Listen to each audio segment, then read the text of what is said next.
हाँ जी, welcome to all of you in the online class of Satguru classes.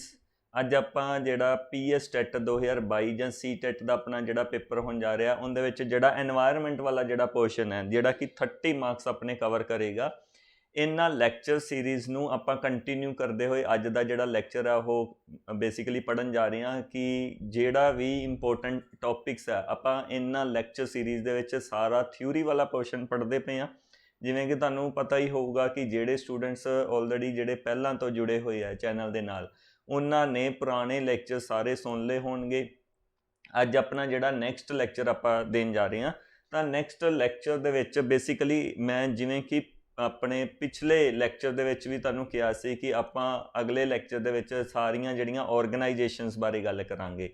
ਤਾਂ ਜਿੰਨੀਆਂ ਵੀ ਆਰਗੇਨਾਈਜੇਸ਼ਨਸ ਹੈ, ਦੇਖੋ ਆਰਗੇਨਾਈਜੇਸ਼ਨ ਦੇ ਵਿੱਚੋਂ 1 ਤੋਂ 2 ਕੁਐਸਚਨ ਆਪਣੇ ਫਰੇਮ ਹੁੰਦੇ ਆ ਔਰ ਅੱਜ ਦੀ ਜਿਹੜੀ ਆਪਣੀ ਮੇਨ ਆਰਗੇਨਾਈਜੇਸ਼ਨ ਹੈ ਜਿਹੜੀ ਪੂਰੇ ਵਰਲਡ ਦੇ ਵਿੱਚ ਕੰਮ ਕਰਦੀ ਪਈ ਹੈ ਉਹਦੇ ਬਾਰੇ ਆਪਾਂ ਡਿਸਕਸ ਕਰਨ ਜਾ ਰਹੇ ਹਾਂ।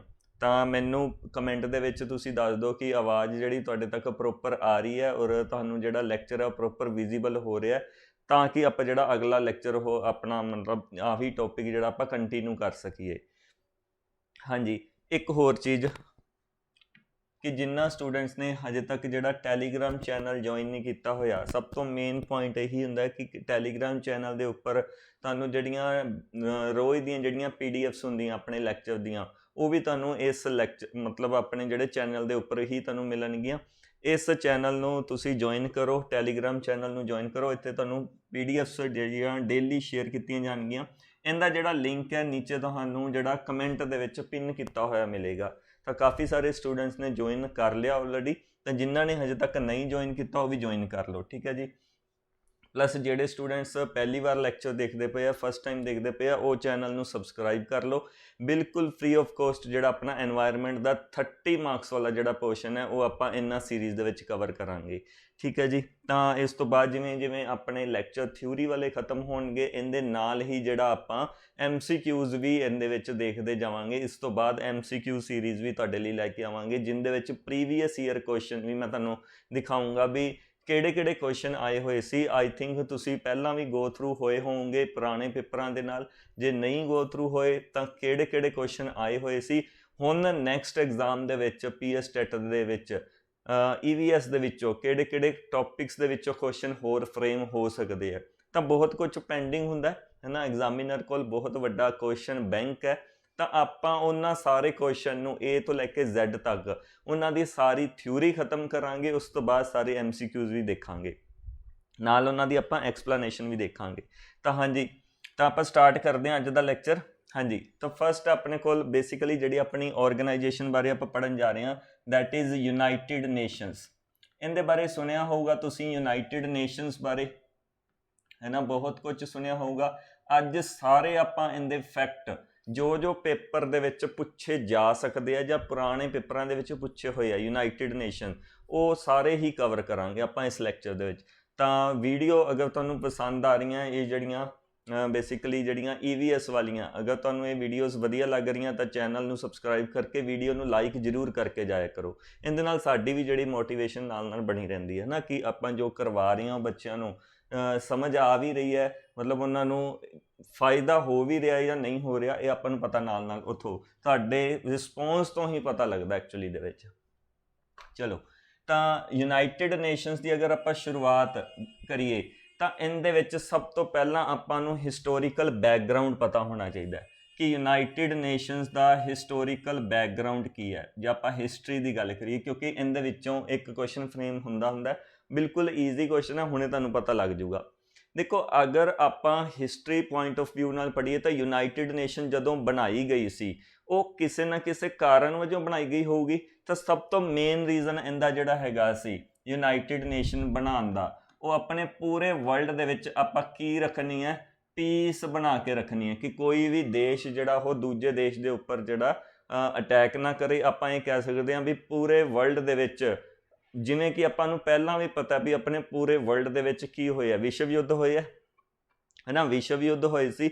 ਤਾਂ ਹੁਣ ਤੱਕ ਕਿੰਨੇ ਵਿਸ਼ਵ ਯੁੱਧ ਹੋਏ? ਅਗਰ ਮੈਂ ਹਿਸਟੋਰੀਕਲ ਬੈਕਗਰਾਊਂਡ ਦੇ ਵਿੱਚ ਹੀ ਜਾਵਾਂ ਤਾਂ ਵਿਸ਼ਵ ਯੁੱਧ ਕਿੰਨੇ ਹੋਏ ਆ? 2 ਵਿਸ਼ਵ ਯੁੱਧ ਹੋਏ ਆ, ਵਰਲਡ ਵਾਰ 1 ਹੋਇਆ ਐਂਡ ਵਰਲਡ ਵਾਰ 2 ਹੋਇਆ। ਤੇ ਵਰਲਡ ਵਾਰ 2 ਤਾਂ ਆਪਾਂ ਨੂੰ ਪਤਾ ਵੀ ਇੰਨਾ ਖਤਰਨਾਕ ਸੀ ਕਿ ਇਹਦੇ ਵਿੱਚ ਨਿਊਕਲੀਅਰ ਬੰਬ ਵੀ ਸਿੱਟਦੇ ਸੀ। ਤਾਂ ਵਰਲਡ ਵਾਰ 1 ਦੀ ਗੱਲ ਕੀਤੀ ਜਾਵੇ, ਇਹ ਕਦੋਂ ਹੋਇਆ ਸੀ? ਵਰਲਡ ਵਾਰ 1 1914 ਦੇ ਵਿੱਚ ਹੋਇਆ ਸੀ, ਹੈ ਨਾ। 1914 ਤੋਂ 1918 ਤੱਕ ਪਹਿਲਾ ਜਿਹੜਾ ਵਿਸ਼ਵ ਯੁੱਧ ਚੱਲਿਆ ਸੀ, ਫਸਟ ਵਰਲਡ ਵਾਰ ਹੋਇਆ ਸੀ। ਇਹ ਫਸਟ ਵਰਲਡ ਵਾਰ ਇੰਨਾ ਭਿਆਨਕ ਸੀ ਕਿ ਦੇਸ਼ਾਂ ਨੇ ਕਿਹਾ ਸੀ ਵੀ ਹੁਣ ਨਹੀਂ ਆਪਾਂ ਇਹੋ ਜਿਹਾ ਕੋਈ ਵੀ ਕੰਮ ਨਹੀਂ ਕਰਨਾ, ਵੀ ਹੱਥ ਜੁੜ ਗਏ ਪੂਰੇ ਵੱਡੇ ਦੇਸ਼ਾਂ ਦੇ ਵੀ ਇਹੋ ਜਿਹਾ ਹੁਣ ਯੁੱਧ ਕਦੇ ਵੀ ਨਹੀਂ ਹੋਣਾ ਚਾਹੀਦਾ। ਤਾਂ ਵਿਸ਼ਵ ਯੁੱਧ 1 ਜਿਹੜਾ ਹੋਇਆ ਸੀ, ਇਸ ਤੋਂ ਬਾਅਦ ਪੂਰੇ ਵਰਲਡ ਦੇ ਵਿੱਚ ਸ਼ਾਂਤੀ ਬਣਾ ਕੇ ਰੱਖਣ ਦੇ ਲਈ ਇੱਕ ਆਰਗੇਨਾਈਜੇਸ਼ਨ ਬਣੀ ਸੀ। ਆਰਗੇਨਾਈਜੇਸ਼ਨ ਦਾ ਨਾਮ ਕੀ ਹੈ? ਜਿਹੜੀ ਪਹਿਲੇ ਵਿਸ਼ਵ ਯੁੱਧ ਤੋਂ ਬਾਅਦ ਬਣੀ ਸੀ, ਉਸ ਆਰਗੇਨਾਈਜੇਸ਼ਨ ਦਾ ਨਾਮ ਹੈ league of nations. First organisation ਜਿਹੜੀ ਬਣਾਈ ਗਈ ਸੀ, ਕਿਹੜੀ ਸੀ ਉਹ? League of nations. ਇਹ ਆਰਗੇਨਾਈਜੇਸ਼ਨ ਬਣਾਈ ਗਈ ਸੀ। ਇਹ ਕਦੋਂ ਬਣਾਈ ਗਈ ਸੀ? ਅਗਰ ਇਹਦਾ ਸਾਲ ਪੁੱਛਿਆ ਜਾਵੇ ਤਾਂ 1919 ਦੇ ਵਿੱਚ ਲੀਗ ਆਫ ਨੇਸ਼ਨ ਬਣਾਈ ਗਈ ਸੀ। ਹੁਣ ਲੀਗ ਆਫ ਨੇਸ਼ਨ ਬਣਾਤੀ, ਇਹਨੇ ਕੰਮ ਕੀ ਕਰਨਾ ਸੀ? ਵੀ ਦੁਬਾਰਾ ਦੇਸ਼ਾਂ ਨੂੰ ਆਪਸ ਦੇ ਵਿੱਚ ਲੜਨ ਨਾ ਦਿੱਤਾ ਜਾਵੇ, ਹੈ ਨਾ। ਇਹਦਾ ਮੇਨ ਕੰਮ ਕੀ ਸੀ? ਵੀ ਦੁਬਾਰਾ ਦੇਸ਼ ਆਪਸ 'ਚ ਫੇਰ ਨਾ ਕਿੱਥੇ ਲੜ ਪੈਣ। ਪਰ ਹੋਇਆ ਕਿ 1914 ਤੋਂ 1918 ਦੇ ਵਿੱਚ ਜਿਵੇਂ ਹੀ ਵਿਸ਼ਵ ਯੁੱਧ ਖਤਮ ਹੋਇਆ, ਲੀਗ ਆਫ ਨੇਸ਼ਨ ਨੇ ਆਪਦਾ ਕੰਮ ਸਟਾਰਟ ਕੀਤਾ, ਬਟ ਦੂਜਾ ਵਿਸ਼ਵ ਯੁੱਧ ਫੇਰ ਹੋ ਗਿਆ। ਜੇ ਆਪਾਂ ਦੂਜੇ ਵਿਸ਼ਵ ਯੁੱਧ ਦੀ ਗੱਲ ਕਰੀਏ ਤਾਂ ਕਦੋਂ ਹੋਇਆ ਸੀ?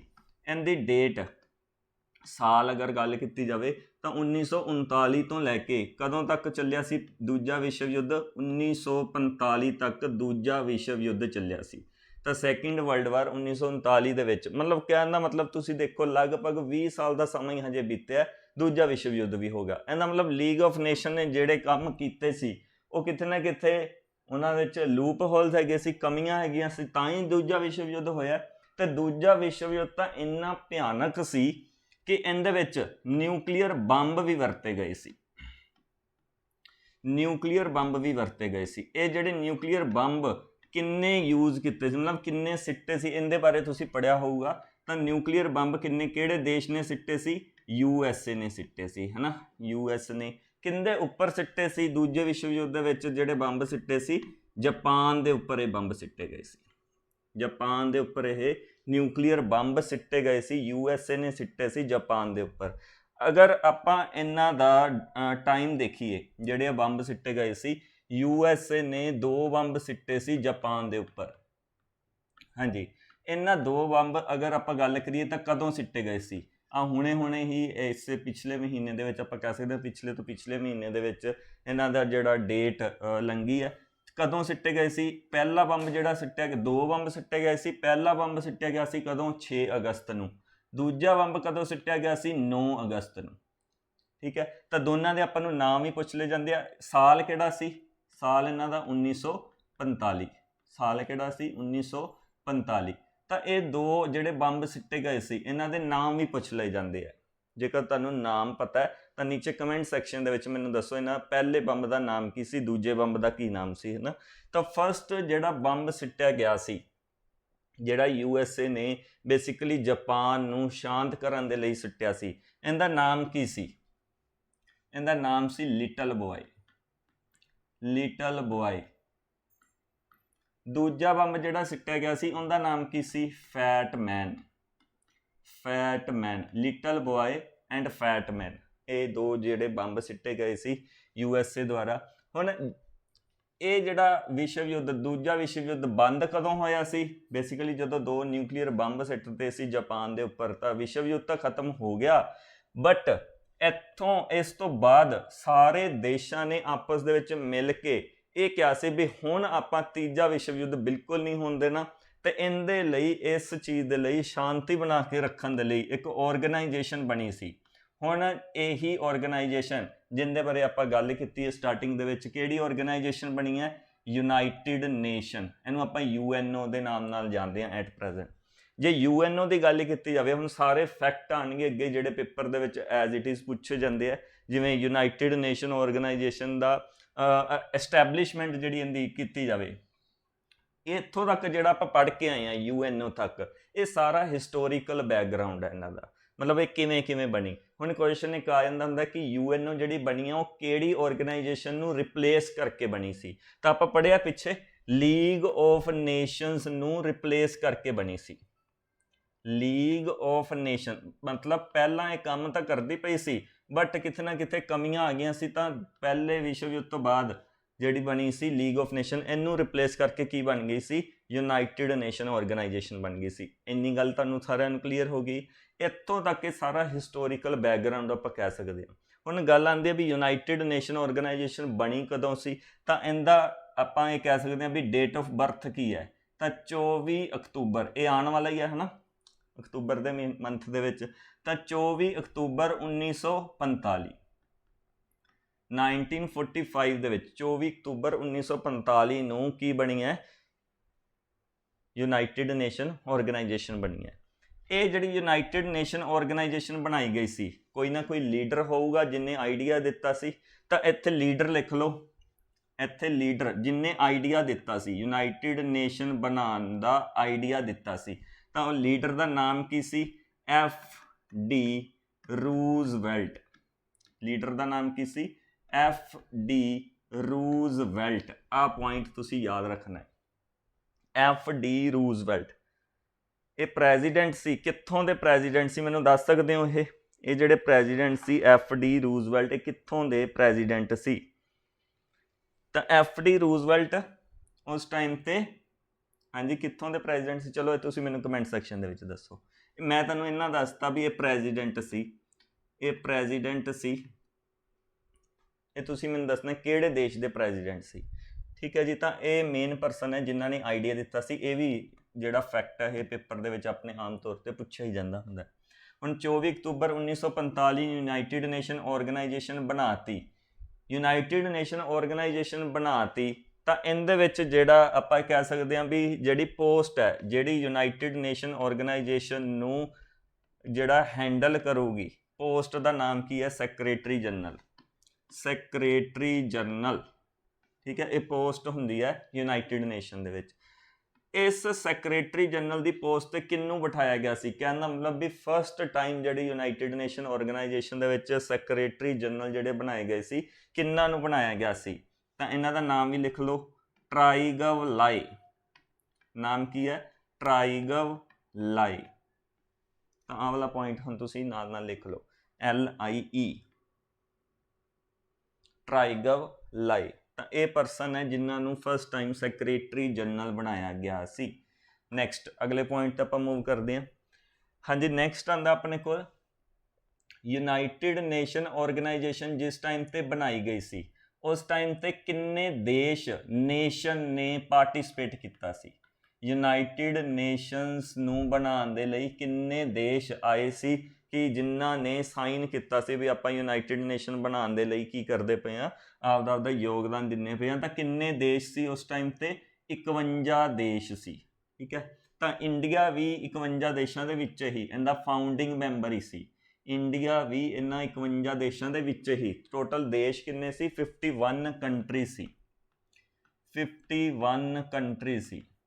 ਠੀਕ ਹੈ, 51 ਦੇਸ਼ ਸੀ ਜਿਨ੍ਹਾਂ ਨੇ ਪਾਰਟਿਸਿਪੇਟ ਕੀਤਾ। ਐਟ ਪ੍ਰੈਜ਼ੈਂਟ ਅਗਰ ਗੱਲ ਕੀਤੀ ਜਾਵੇ ਤਾਂ UNO ਦੇ ਵਿੱਚ ਕਿੰਨੇ ਦੇਸ਼ ਹੁਣ ਕਿੰਨੇ ਹੋ ਗਏ? ਤਾਂ ਹੁਣ ਕਿੰਨੇ ਹੋ ਚੁੱਕੇ ਆ? ਇਹ 193 193 ਦੇਸ਼ ਇਹਦੇ ਮੈਂਬਰ ਬਣ ਚੁੱਕੇ ਆ।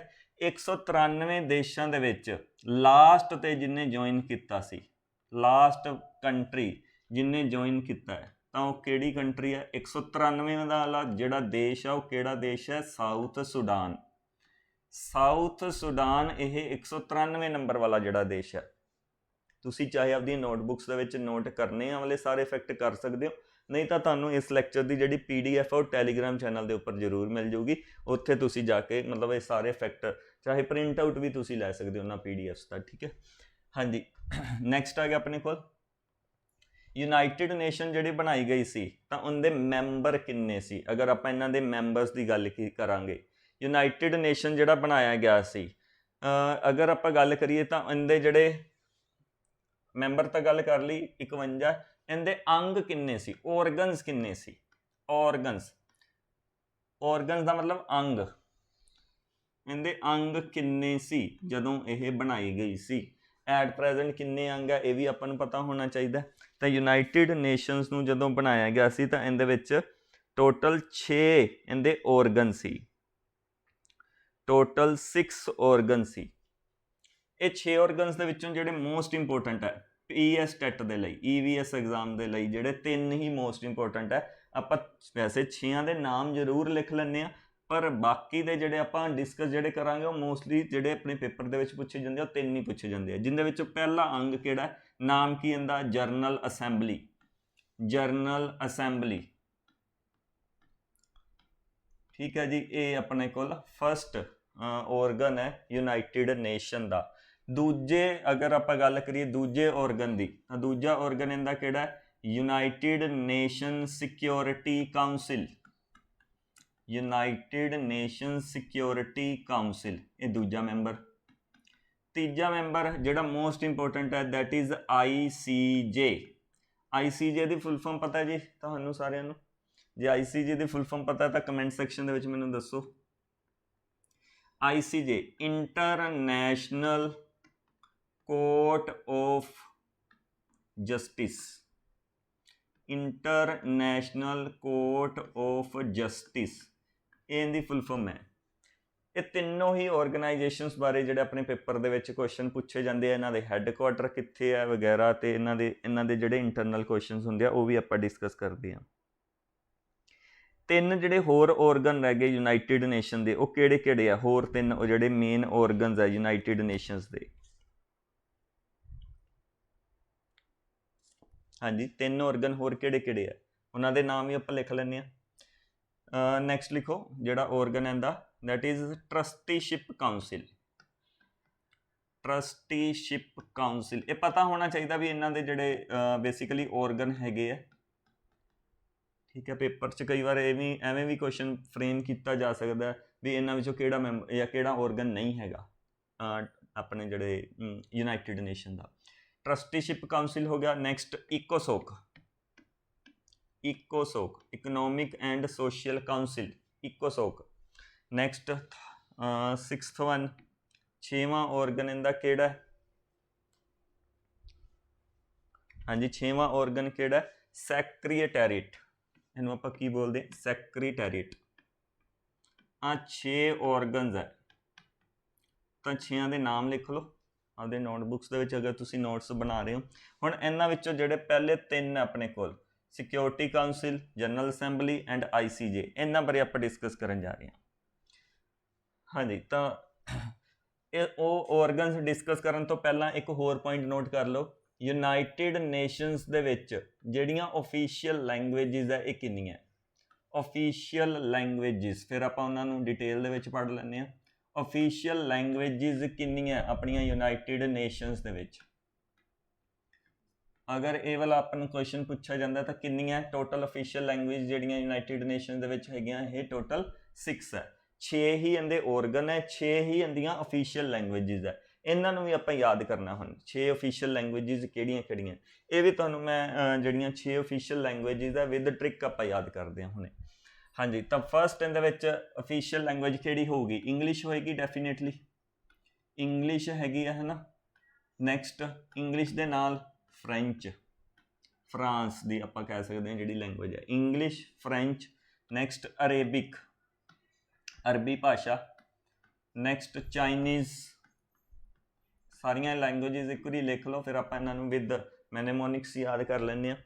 ਨੈਕਸਟ ਆ ਗਿਆ ਆਪਣੇ ਕੋਲ ਰਸ਼ੀਅਨ, ਜਿਹੜੀ ਓਫੀਸ਼ੀਅਲ ਲੈਂਗੁਏਜ ਹੈ Russian. And last one is Spanish, Spanish. ਇਹ 6 ਭਾਸ਼ਾਵਾਂ ਜਿਹੜੀਆਂ ਓਫੀਸ਼ੀਅਲ ਲੈਂਗੁਏਜਿਸ ਹੈ।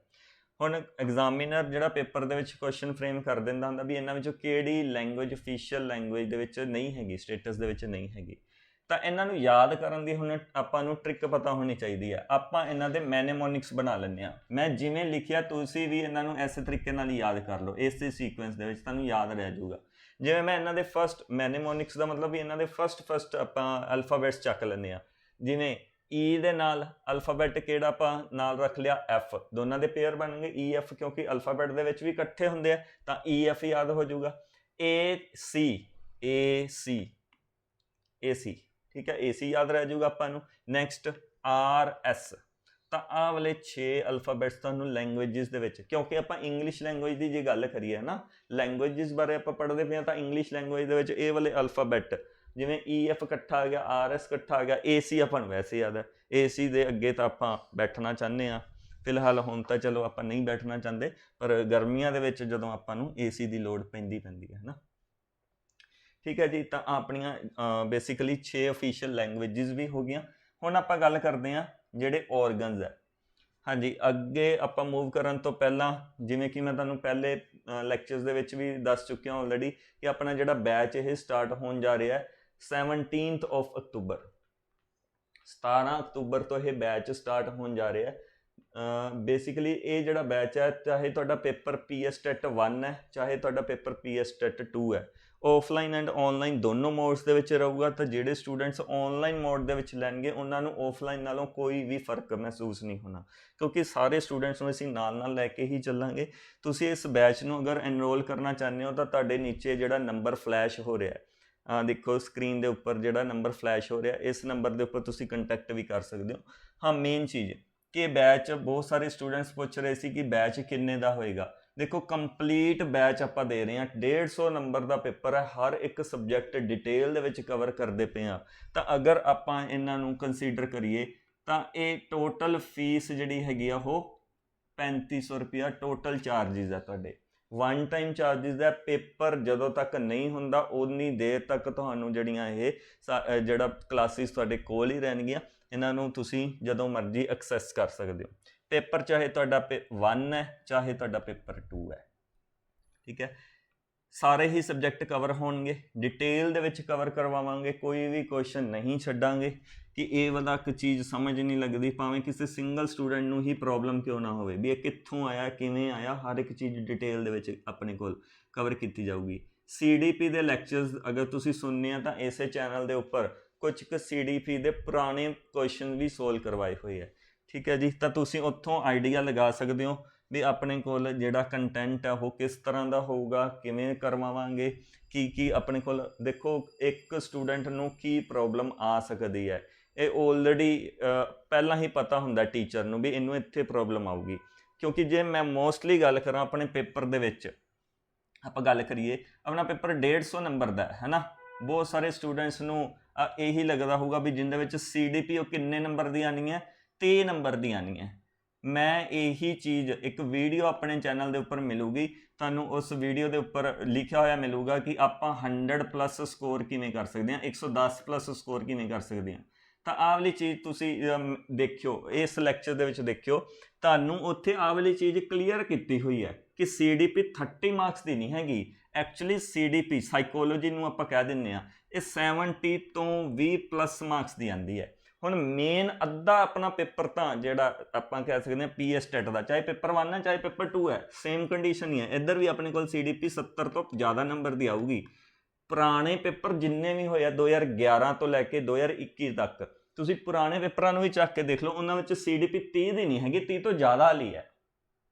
ਠੀਕ ਹੈ, ਤਾਂ ਆਹ ਹੁਣ ਮੇਨ ਸਬਜੈਕਟ ਹੈ। ਅੱਧਾ ਪੇਪਰ ਤਾਂ ਆਪਣਾ 70 ਨੰਬਰ ਦਾ ਤਾਂ ਇੱਥੇ ਖੜਾ ਹੋਇਆ ਹੈ ਨਾ। ਜੇ ਆਪਾਂ 70 ਦੇ ਵਿੱਚੋਂ ਮੈਂ ਮਿਨੀਮਮ ਦੀ ਗੱਲ ਕਰਾਂ ਵੀ ਤੁਸੀਂ ਇੰਨਾ ਕੁ ਐਫੀਸ਼ੀਐਂਟ ਹੋ ਜਾਓ ਵੀ 70 ਦੇ ਵਿੱਚੋਂ 60 ਨੰਬਰ ਲਿਆਓ, ਇੱਕੋ ਸਬਜੈਕਟ ਦੇ ਵਿੱਚੋਂ 70 ਚੋਂ 60 ਲਿਆਓ। ਪਿੱਛੇ ਆਪਣੇ ਕੋਲ ਨੰਬਰ ਕਿੰਨੇ ਪਏ ਆ, ਹਜੇ ਪੇਪਰ ਕਿੰਨੇ ਨੰਬਰ ਦਾ ਪਿਆ ਹੋਊਗਾ, 80 ਨੰਬਰ ਦਾ। ਕਿ 80 ਦੇ ਵਿੱਚੋਂ ਆਪਾਂ 30 ਨੰਬਰ ਵੀ ਨਾ ਲਵਾਂਗੇ ਵੀ 90 ਆਪਾਂ ਨੂੰ ਟੋਟਲ ਚਾਹੀਦਾ ਕੁਆਲੀਫਾਈ ਕਰਨ ਦੇ, 80 ਦੇ ਵਿੱਚੋਂ 30 ਵੀ ਨਹੀਂ ਲਵਾਂਗੇ। 80 ਦੇ ਵਿੱਚੋਂ ਤਾਂ 70 ਸਟੂਡੈਂਟ, ਮਤਲਬ ਇੱਕ ਸਟੂਡੈਂਟ 70 ਨੰਬਰ ਲੈ ਕੇ ਆਇਆ ਹੋਇਆ।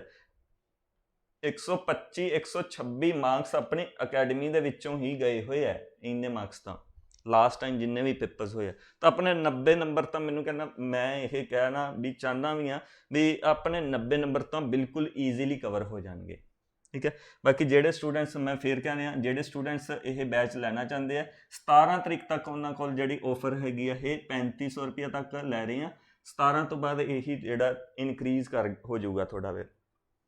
ਠੀਕ ਹੈ, ਤਾਂ ਜਿਹੜੇ ਸਟੂਡੈਂਟਸ ਅਵੇਲ ਕਰਨਾ ਚਾਹੁੰਦੇ ਆ ਉਹ ਨੀਚੇ ਨੰਬਰ 'ਤੇ ਕੰਟੈਕਟ ਕਰ ਲਓ ਜਲਦੀ ਤੋਂ ਜਲਦੀ। ਜਿਹੜੇ ਬਹੁਤ ਸਾਰੇ ਸਟੂਡੈਂਟਸ ਜਿਹੜੇ ਜੁੜ ਵੀ ਚੁੱਕੇ ਆਪਣੇ ਪੰਜਾਬ ਦੇ ਵਿੱਚੋਂ, ਅਤੇ ਜੇ ਆਪਾਂ ਹਜੇ ਸੋਚਦੇ ਪਏ ਹਾਂ ਤੁਹਾਨੂੰ ਥੋੜ੍ਹਾ ਜਿਹਾ ਆਪਦਾ ਜਿਹੜਾ ਡਿਸੀਜ਼ਨ ਆ ਉਹ ਜਲਦੀ ਲਓ।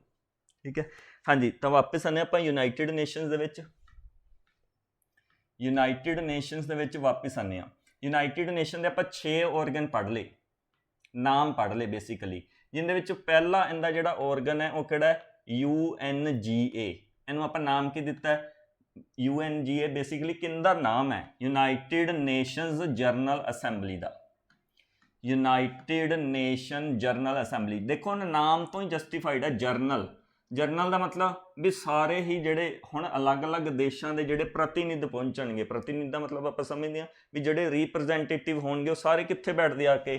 ਜਨਰਲ ਅਸੈਂਬਲੀ ਦੇ ਵਿੱਚ ਆ ਕੇ ਬੈਠਦੇ ਆ। ਹੁਣ ਯੂਨਾਈਟਿਡ ਨੇਸ਼ਨ ਦੇ ਵਿੱਚ ਮੈਂਬਰ ਕਿੰਨੇ ਦੇਸ਼ ਹੈਗੇ ਆ? 193 ਦੇਸ਼ ਹੈ। ਤਾਂ 193 ਦੇਸ਼ਾਂ ਦੇ ਪ੍ਰਤੀਨਿਧ ਰਿਪਰੈਜ਼ੈਂਟੇਟਿਵ ਉਹ ਸਾਰੇ ਕਿੱਥੇ ਆ ਕੇ ਬੈਠਣਗੇ? ਜਨਰਲ ਅਸੈਂਬਲੀ ਦੇ ਵਿੱਚ ਆ ਕੇ ਬੈਠਣਗੇ। ਇੱਥੇ ਜਿਹੜੇ ਮੁੱਦੇ ਆ ਉਹ ਡਿਸਕਸ ਕੀਤੇ ਜਾਂਦੇ ਆ। ਤਾਂ ਯੂਨਾਈਟਿਡ ਨੇਸ਼ਨ, ਅਗਰ ਆਪਾਂ UN ਦਾ ਇੱਕ ਪੁਆਇੰਟ ਰਹਿ ਗਿਆ ਪਿੱਛੇ, ਉਹ ਵੀ ਆਪਾਂ ਇੱਥੇ ਲਿਖ ਦਿੰਦੇ ਆ। ਯੂਨਾਈਟਿਡ ਨੇਸ਼ਨ ਦਾ ਹੈੱਡਕੁਆਟਰ ਕਿੱਥੇ ਹੈ? ਹਾਂਜੀ, ਹੈੱਡਕੁਆਟਰ ਨੋਰਮਲੀ ਪਤਾ ਹੁੰਦਾ, ਹੈੱਡਕੁਆਟਰ ਇਹਦਾ ਕਿੱਥੇ ਹੈ? ਨਿਊਯਾਰਕ ਦੇ ਵਿੱਚ ਹੈ। ਨਿਊਯਾਰਕ ਦੇ ਵਿੱਚ ਹੈ ਹੈੱਡਕੁਆਟਰ ਇਹਦਾ। ਅੱਛਾ, ਜੇ ਆਪਾਂ ਗੱਲ ਕਰੀਏ ਯੂਨਾਈਟਿਡ ਨੇਸ਼ਨ ਜਨਰਲ ਅਸੈਂਬਲੀ ਕਿੱਥੇ ਹੋਊਗੀ, ਇਹਦਾ ਹੈੱਡਕੁਆਟਰ ਕਿੱਥੇ ਹੋਊਗਾ? ਤਾਂ ਜਿੱਥੇ UN ਬਣਿਆ ਹੋਇਆ ਉੱਥੇ ਇਹਦਾ ਹੈੱਡਕੁਆਟਰ ਹੋਊਗਾ, ਤਾਂ ਨਿਊਯਾਰਕ ਦੇ ਵਿੱਚ ਹੀ ਇਹਦਾ ਹੈੱਡਕੁਆਟਰ ਵੀ। ਠੀਕ ਹੈ, ਨੋਰਮਲੀ ਜਿਹੜੇ ਆ ਇਹ। ਦੂਜਾ ਪੁਆਇੰਟ ਜਾਂ ਦੂਜੀ ਆਪਾਂ ਆਰਗੇਨਾਈਜੇਸ਼ਨ ਦੇ ਵਿੱਚ ਜੇ ਆਪਾਂ ਸਿਕਿਉਰਿਟੀ ਕਾਊਂਸਿਲ ਦੀ ਗੱਲ ਕਰੀਏ ਤਾਂ ਇਹਨੂੰ ਕਿਵੇਂ ਲਿਖਾਂਗੇ? UNSC, United nation security council. ਹੁਣ ਤਾਂ ਪਤਾ ਲੱਗ ਗਿਆ ਹੋਊਗਾ SC ਦਾ ਮਤਲਬ ਕੀ ਹੈ? Security council. ਹੁਣ ਸਿਕਿਉਰਿਟੀ ਕਾਊਂਸਿਲ ਦੇ ਵਿੱਚ ਕਿੰਨੇ ਮੈਂਬਰ ਹੁੰਦੇ ਆ? ਐਗਜ਼ਾਮੀਨਰ ਦਾ ਫੇਵਰੇਟ ਕੁਐਸਚਨ। ਸਿਕਿਉਰਿਟੀ ਕਾਊਂਸਿਲ ਦੇ ਵਿੱਚ ਟੋਟਲ ਮੈਂਬਰ ਕਿੰਨੇ ਹੁੰਦੇ ਆ? 15। ਮੈਂਬਰ ਦਾ ਮਤਲਬ ਇੱਥੇ ਦੇਸ਼ਾਂ ਤੋਂ ਹੈ ਵੀ 15 ਦੇਸ਼ ਇਹਦੇ ਮੈਂਬਰ ਹੋ ਸਕਦੇ ਆ। ਇਹ ਜਿਹੜੇ 15 ਦੇਸ਼ ਹੈ ਇਹਨਾਂ ਨੂੰ ਦੋ ਕੈਟੇਗਰੀਜ਼ ਦੇ ਵਿੱਚ ਡਿਵਾਈਡ ਕੀਤਾ ਹੋਇਆ ਹੈ।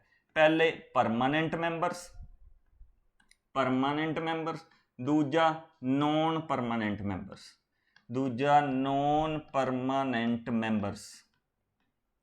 ਠੀਕ ਹੈ, ਤਾਂ ਇੱਥੇ ਹੁਣ ਪੁਆਇੰਟ ਆਉਂਦਾ ਪਰਮਾਨੈਂਟ ਮੈਂਬਰਸ ਕਿੰਨੇ ਹੈ ਤੇ ਨੋਨ ਪਰਮਾਨੈਂਟ ਮੈਂਬਰਸ ਕਿੰਨੇ ਹੈ। ਹਾਂਜੀ, ਪਰਮਾਨੈਂਟ ਮੈਂਬਰਸ ਕਿੰਨੇ ਆਉਂਦੇ? ਤਾਂ ਪਰਮਾਨੈਂਟ ਮੈਂਬਰਸ 5 ਹੈ। ਠੀਕ ਹੈ, 5 ਦੇਸ਼ ਇਹਦੇ ਪਰਮਾਨੈਂਟ ਮੈਂਬਰ ਹੈ। ਨੋਨ ਪਰਮਾਨੈਂਟ ਮੈਂਬਰ ਕਿੰਨੇ ਹੈ? 10 ਹੈ। 10 ਹੋ ਸਕਦੇ ਹੈ। ਨੋਨ ਪਰਮਾਨੈਂਟ ਦਾ ਮਤਲਬ ਹੈ ਵੀ ਜਿਹੜੇ ਪਰਮਾਨੈਂਟ ਨਹੀਂ ਹੈਗੇ, ਜਿਹੜੇ ਆਪਦੀ ਆਪਾਂ ਇਹ ਕਹਿ ਸਕਦੇ ਹਾਂ ਵੀ ਮੈਂਬਰਸ਼ਿਪ ਉਹਨਾਂ ਦੀ ਲਗਾਤਾਰ ਨਹੀਂ ਹੁੰਦੀ। ਜੇ ਇੱਥੇ ਪੁੱਛਿਆ ਜਾਵੇ ਨੋਨ ਪਰਮਾਨੈਂਟ ਮੈਂਬਰ ਜਿਹੜੇ 10 ਹੋ ਸਕਦੇ ਆ, ਇਹ ਕਿੱਥੋਂ ਆਉਂਦੇ ਆ? ਨੋਨ ਪਰਮਾਨੈਂਟ ਦਾ ਮਤਲਬ ਜਿਹੜੇ ਚੇਂਜ ਹੁੰਦੇ ਰਹਿਣਗੇ 10, ਨੰਬਰ 10 ਹੀ ਰਹੂਗਾ ਬਟ ਇਹ ਚੇਂਜ ਹੁੰਦੇ ਰਹਿਣਗੇ। ਆਉਣਗੇ ਕਿੱਥੋਂ? ਤਾਂ ਇਹ ਕਿੱਥੋਂ ਆਉਂਦੇ ਆ? Basically United nation general assembly ਦੇ ਵਿੱਚ ਕੀ ਹੁੰਦੀਆਂ? ਇਲੈਕਸ਼ਨਸ ਹੁੰਦੀਆਂ ਵੀ ਕਿਹੜੇ ਦੇਸ਼ 10 ਮੈਂਬਰਾਂ ਦੀ ਲਿਸਟ ਦੇ ਵਿੱਚ ਸ਼ਾਮਿਲ ਹੋਣਗੇ। ਯੂਨਾਈਟਿਡ ਨੇਸ਼ਨ ਜਨਰਲ ਅਸੈਂਬਲੀ ਆਪਾਂ ਪੜ੍ਹਿਆ ਜਿਹਦੇ ਵਿੱਚ 193 ਦੇਸ਼ ਬੈਠੇ ਹੋਏ ਆ। ਇਹਨਾਂ ਦੇ ਜਿਹੜੇ ਮੈਂਬਰ ਹੋਣਗੇ ਇਲੈਕਟ ਕਰਨਗੇ ਕਿਹਨੂੰ? ਨੋਨ ਪਰਮਾਨੈਂਟ ਮੈਂਬਰਸ ਨੂੰ। ਹੁਣ ਇਹ ਨੋਨ ਪਰਮਾਨੈਂਟ ਮੈਂਬਰ ਜਿਹੜੇ ਕਿੰਨੇ ਸਾਲਾਂ ਦੇ ਲਈ ਚੁਣੇ ਜਾਂਦੇ ਆ? ਤਾਂ ਇਹ 2 ਸਾਲਾਂ ਦੇ ਲਈ ਚੁਣੇ ਜਾਂਦੇ ਆ, ਫॉर 2 years। ਠੀਕ ਹੈ ਜੀ, ਆਹ ਪੁਆਇੰਟ ਵੀ ਨਾਲ ਯਾਦ ਰੱਖਣਾ। ਤੇ ਪਰਮਾਨੈਂਟ ਮੈਂਬਰ ਤਾਂ ਜਿਹੜੇ ਪਰਮਾਨੈਂਟ ਹੈ ਇਹਨਾਂ ਦਾ ਆਪਾਂ ਨੂੰ ਪਤਾ ਹੀ ਹੈ। ਹੁਣ ਇਹ 5 ਪਰਮਾਨੈਂਟ ਮੈਂਬਰਸ ਕਿਹੜੇ ਆ? 5 ਪਰਮਾਨੈਂਟ ਮੈਂਬਰਸ ਕਿਹੜੇ ਆ? ਆ ਬਹੁਤ ਇੰਪੋਰਟੈਂਟ ਹੈ। ਇਹਨਾਂ ਨੂੰ 5 ਪਰਮਾਨੈਂਟ ਮੈਂਬਰਸ